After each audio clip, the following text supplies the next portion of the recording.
Bismillahirrohmanirrohim. Alhamdulillah vassalatu vassalamu ala rasulillah. Birodarimiz uzun savol beribdilar. Bu uzun savolning qisqacha mazmuni: bizni ikkita farzandimiz bor.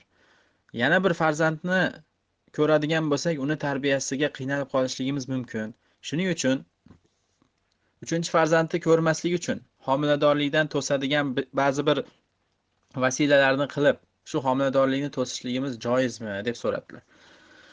Biz bilishligimiz kerakki, shariatimizda ayol kishini ko'p tug'adiganiga va umumiy ravishda islom dinida musulmonlar ko'p zurriyot ko'rishligi haqida juda ham ko'p oyat va hadislar kelgan.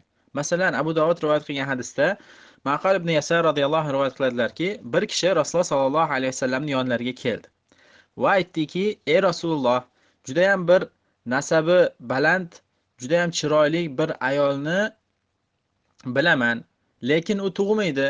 Shu ayolga uylansam bo'ladimi?" deb so'raganda Rasululloh sollallohu alayhi vasallam yo'q dedilar. So'ng bir vaqt o'tib, ozgina vaqt o'tib ikkinchi marta kelib: "Ey Rasululloh, mana shunday bir ayol bor, shunga uylansam bo'ladimi? U ayol faqat tug'maydi" deganda yo'q dedilar. Yana so'ng qaytganlarida ham yana yo'q dedilarda aytdilarki: "Tazawwajul waduda al-wadud." Ko'p tug'adigan serfarzand ayollarga uylaninglar, chunki men qiyomat kuni sizlarni boshqa ummatlarda oldida sizlar bilan faxrlanaman deb aytdilar. Shuning uchun shariatimizda serfarzandlikka chaqiriladi. Va hattoki ayol kishini, ya'ni inson uylanmoqchi bo'lsa, qiz tanlayotgan paytda buni qarindoshlariga qarab, onasiga, xolalariga va ba'zi qarindoshlarga qarab turib, serfarzand bo'lgan oilalardan uylanishlik shariatda undalingan masalalardir. Chunki buni oilasi, buni onasi va bu qizning qarindoshlari serfarzand bo'lgandan keyin bu albatta bu qiz ham serfarzand bo'lishligi umidi katta. Shuning uchun shariatda serfarzand ayollarga uylanishlikka chaqirilgan.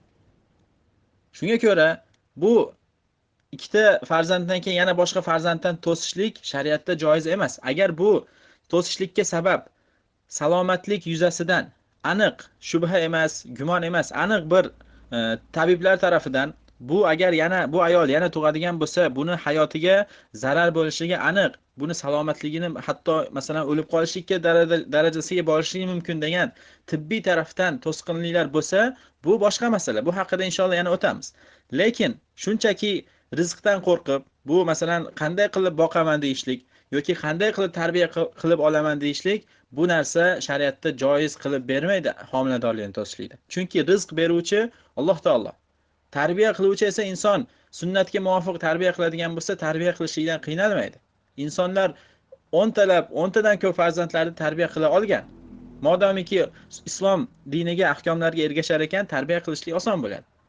Shuning uchun biz mana bu g'arb tarafdan kirgizilingan noto'g'ri tushunchalarga ergashib, ikkita farzand yetadi, uchinchisiga qiynalib qolamiz degan narsa islom dinida yo'q. Balki islom ummati ko'payishligi kerak. Islom musulmonlar ko'payib, ichidan olimlar, mujohidlar chiqib islom ummatini oyoqqa turg'izadigan zurriyot chiqarishlikka harakat qilish kerak. Allohu a'lam.